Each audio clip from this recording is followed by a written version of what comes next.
મિત્રો, આપ સૌનું હું ઘણા જ પ્રેમ અને સન્માનની સાથે સ્વાગત કરું છું. આજે આપણે એક એવો વિષય લઈશું, આત્મજ્ઞાનનો જ વિષય છે. જે ઉપનિષદમાં આપણે 4 મહાવાક્યો આપ્યા છે, એમાં એક જે વાક્ય છે તે બહુ જ ઓછી રીતે આપણે સાંભળેલા વ્યાખ્યાનોમાંનું એક છે. અને એ જે મહાવાક્ય છે, અયમ આત્મા બ્રહ્મ. એનો અર્થ એવો થાય છે કે આ આત્મા બ્રહ્મ છે. આપણે આના પર જરા વિસ્તારથી જોવાનું છે, એટલા માટે આ વિડીયો બનાવ્યો છે. આપણે જે વિચાર શરૂ કરીએ એ પહેલાં જોઈએ કે મહાવાક્યમાં અહમ એટલે આ એ શબ્દનો પ્રયોગ કરે છે. અયમ એટલે આ પછી છે એ આત્મા અને પછી છે બ્રહ્મ. આ આત્મા બ્રહ્મ છે. આ રીતે એનો અર્થ થાય. હવે અહીંયા આપણે પહેલાં સમજીશું આનો અર્થ શું છે. 2 શબ્દો આવે છે, એક તો આ અયમ અને બીજો આવે છે ઇદમ. આ બંનેના બિલકુલ અલગ સ્વરૂપમાં એનો અર્થ નીકળે છે. અયમનો અર્થ છે કે આ, ઇદમ થોડુંક અલગ આવે. ઇદમ કરીને જોવું એટલે થોડું તમે આમ બતાવી શકો કે આ, એ રીતે. અહીંયા છે અયમ, આ આત્મા. એટલે આ જે શબ્દ છે આ, એનો હું થોડોક વિસ્તૃત પરિચય આપી દઉં. જો જે આ દેહમાં જે મેન અગત્યનું જે તત્વ છે, એ તત્વનું નામ છે ચેતન તત્વ. એમાં રહેલી ચેતનતાના કારણે આ દેહ ટકી રહેલો છે. જેવું ચેતન તત્વ આમાંથી દેહમાંથી ખસી જાય પછી આનો અર્થ કોઈ જ નહીં. કેમ? કારણ કે એ જે ચેતન તત્વ હતું એ નીકળીને વિસ્તારથી આ વિશ્વની અંદર જે બ્રહ્મ તત્વ છે એમાં એ વિલીન થઈ ગયું. હવે અહીંયા જે વિચાર કરવાનો છે એ 2 પદ ઉપર વિચાર કરીએ.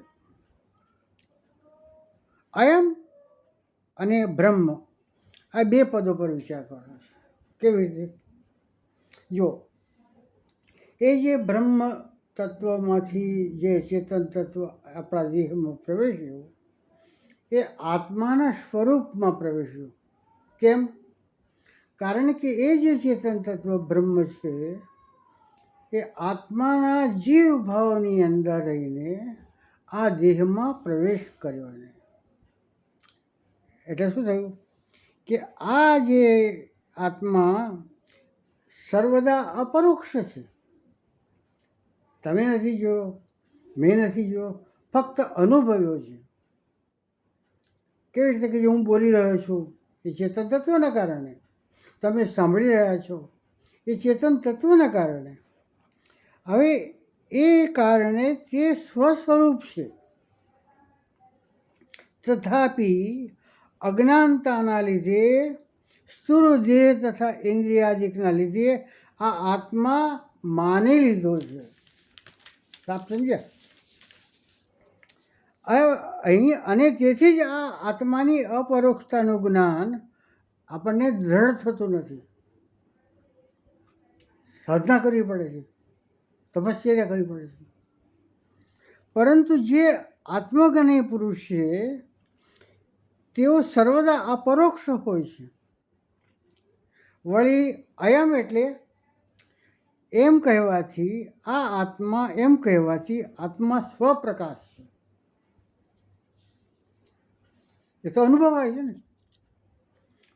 મારામાં જે તેજ જોવાય છે એ આ દેહનું નથી, સમજજો. એ ચેતનતા જ મારા દેહમાં છે. એ તત્વના કારણે આ દેહ પ્રકાશિત થઈ રહ્યો છે, કારણ કે એ સ્વપ્રકાશિત છે, એનામાં તેજ છે.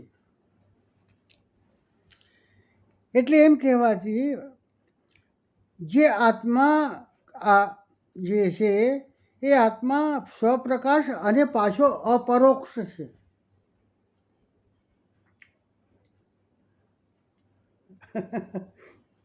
તમે વિચાર કરશો કેવી રીતે અપરોક્ષ હું સમજાવ્યું. આ મહાવાક્યમાં અયમ એવું પદ આવ્યું છે, એવું પદ કહ્યું છે ને, જેમ અદ્રષ્ટ વસ્તુ નિત્ય પરોક્ષ હોય છે. આપ બતાવીએ ને, આ વસ્તુ નિત્ય પરોક્ષ. તેમ આ આત્મા નિત્ય પરોક્ષ નથી, પણ અપરોક્ષ છે એવો બોધ કરવા માટે આત્માને અપરોક્ષ એવું વિશેષણ આપ્યું છે.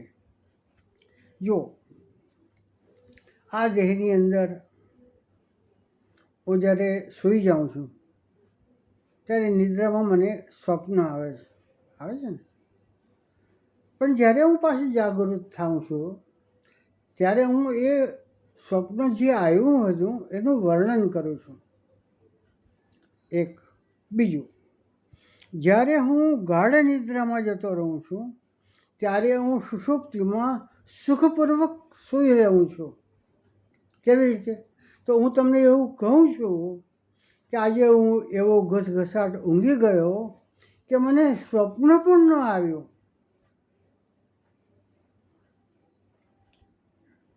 બે નંબર. અને ત્રીજું, અત્યારે હું જાગ્રત અવસ્થામાં તમારી સાથે વાત કરું છું, એમાં સ્વપ્નમાં અનુભવેલી વાત, સુષુપ્તિમાં અનુભવેલી વાત, અને અત્યારે જાગૃતિમાં હું તમારી સાથે વાત કરું છું, એ જાગૃતિ સાથેની વાત, એ ત્રણેય અવસ્થામાં જે નિત્ય છે, કે જે કહી શકે છે કે મને સ્વપ્નમાં આવું સ્વપ્ન આવેલું, સુષુપ્તિમાં એ કહી શકે છે કે મને સ્વપ્ન બિલકુલ નથી આવ્યું, હું ઘસઘસાટ ઊંઘી ગયો હતો, અને જાગૃતિમાં તો હું તમારી સાથે વાત કરું છું. આ ત્રણેય અવસ્થામાં સાક્ષીરૂપ આત્માની અપરોક્ષતા સિદ્ધ થાય છે. હવે આપણે આત્મા કોને કહીશું? કેમ કે આમાં તો બધું બહુ ગૂંચવાડો થાય છે. કેવી રીતે? કે ભાઈ અહીંયા જે અહંકાર છે, અહંકાર, બીજું આવે છે પ્રાણ, મન, બુદ્ધિ, ઇન્દ્રિય, આ સ્થૂળ શરીર, સૂક્ષ્મ શરીર, અંદર ત્રીજું જોયું સુષુપ્તિવાળું કારણ શરીર, એ સર્વથી જે ભિન્ન છે. અને સર્વનું જે અધિષ્ઠાન એટલે ખબર છે ને, એ જે ચેતન તત્વને અહીંયા આવીને રહેવા માટેનું જે સ્થળ છે, જે નિવાસ સ્થાન છે, એને અધિષ્ઠાન કહે છે. દેહ અધિષ્ઠાન શું છે? આ દેહ. કોણ? સાક્ષી. એ સાક્ષી છે તેને અપરોક્ષ સ્વયં પ્રકાશ આત્મા જાણો. આપ સમજી ગયા? હવે આપણે આત્માના માટે આ જે દેહ, મન, બુદ્ધિ વગેરે થાય છે, તેમ બ્રહ્મ શબ્દનો અર્થ પણ બ્રહ્માદિક પણ થાય છે. બ્રહ્મને જે જાણે એ બ્રહ્માદિક. પરંતુ આપણે એનાથી થોડીક ભિન્ન એનો જે અર્થ છે એ આપણે જોઈશું. જેમ કે આ જે જગત છે એ દૃશ્યમાન જગત છે ને, તમે જુઓ છો, હું જુઓ છું, એ જગતમાં રહીને આપણે એનો અનુભવ કરીએ છીએ.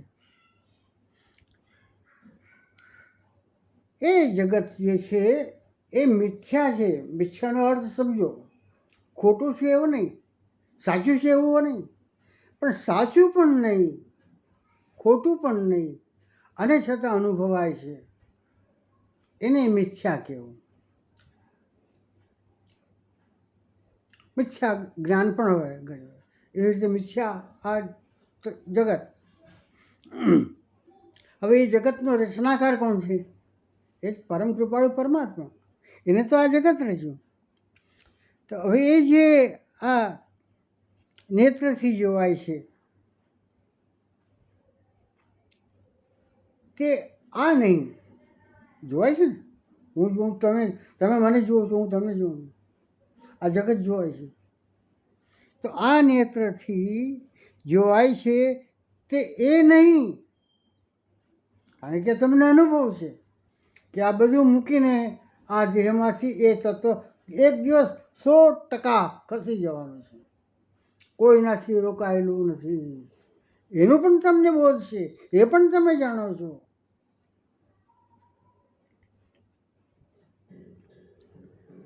તો શું નેત્રથી જે જોવાય છે તે એ નહીં એમ નિષેધ કરતાં કરતાં જે નિષેધનો અવધિ છે તે બ્રહ્મ શબ્દનો અર્થ છે. જે શેષ રહે આ નહીં. જો પંચીકરણમાં બતાવે છે ને કે 5 તત્વોનો આ દેહ છે, તે એવું નથી. પંચ મહાકોશની અંદર તે એવું નથી. અંદર જે 5 પ્રાણ છે એ હું નથી. અને જે શેષ રહે, શેષ શું રહે છે? સ્વયં પ્રકાશ બ્રહ્મ, એ જ આત્માનું પ્રતિબિંબ. આત્મા જે છે એનું બ્રહ્મનું પ્રતિબિંબ છે. જીવ ભાવના કારણે આ અધિષ્ઠાનમાં આવ્યું છે. ફરીથી સમજી લો, આ અધિષ્ઠાન ફક્ત મનુષ્ય માટે નહીં, સર્વ જગતના ખેચર ગોચર આકાશમાં જે છે પ્રાણીઓ, પક્ષીઓ, વનસ્પતિ, દરેકમાં એ ચેતન જે સર્વવ્યાપી છે એ અધિષ્ઠાન સ્વરૂપમાં એ સ્થિત રહે છે. અને એની લીલા, એનો વિકાસ, એનો નાશ એ સતત પ્રક્રિયામાં બન્યા કરે છે. માટે એ જે શ્રેષ્ઠ તત્વો છે, એ જે મારામાં જે સ્વયં પ્રકાશ આનંદમય ચિદમય કદી નાશ ન પામનાર, સતત નિત્ય, દેહમાં છે એટલે નિત્ય છે એવું નહીં, દેહમાં નહીં હોય તો પણ નિત્ય, ત્રણેય કાળમાં એ સ્થિત રહે છે. એ બ્રહ્મ. તો એ બ્રહ્મ શું? એ હું પોતે છું. કારણ કે એ જ બ્રહ્મ જે શાશ્વત અને નિત્ય છે, એ હું પોતે છું. એનું અનુસંધાન કર્યા કરવાનું. કારણ કે અનુસંધાન છૂટી જાય તો દેહ જ્યારે પાપ થશે, પડશે, ત્યારે એની અવગતિ થશે. તો માટે હંમેશા યાદ રાખવાનું કે એ અયમ આત્મા બ્રહ્મ, એ આત્મા હું પોતે બ્રહ્મ છું. અહમ બ્રહ્માસ્મિ તત્ત્વમ અસી પ્રજ્ઞાનમ બ્રહ્મ. પ્રજ્ઞાનમ એટલે એ જે પ્રજ્ઞાન એટલે બોધ થયેલું જ્ઞાન. બોધ થયા વગર એ જ્ઞાન આવે નહીં. તો એ જે પ્રજ્ઞાન એ બ્રહ્મ હું પોતે છું. આ ચારે મહાવાક્યોને તમે ગમે તે રીતે કરશો એનો એક જ અર્થ નીકળશે, અહમ બ્રહ્માસ્મિ, હું બ્રહ્મ છું. એનું સતત અહીંયા કહે છે અનુસંધાન રાખવું કે બ્રહ્મ હું પોતે છું. તો હું માનીશ કે આપણા મગજમાં ચાલતી ઘણી બધી ભ્રમણાઓથી આપણે મુક્ત થઈશું અને એક સ્વચ્છ ચોખ્ખું ચિત્ર આપણી સમક્ષ પ્રસ્તુત થશે. હું માનું છું કે તમને આ વિડીયો બહુ સારો લાગ્યો હશે. ફરી આપણે પ્રાર્થના કે આ વિડીયો તમને સારો લાગે તો લાઈક કરજો, કેવો લાગ્યો એનું કમેન્ટ કરજો.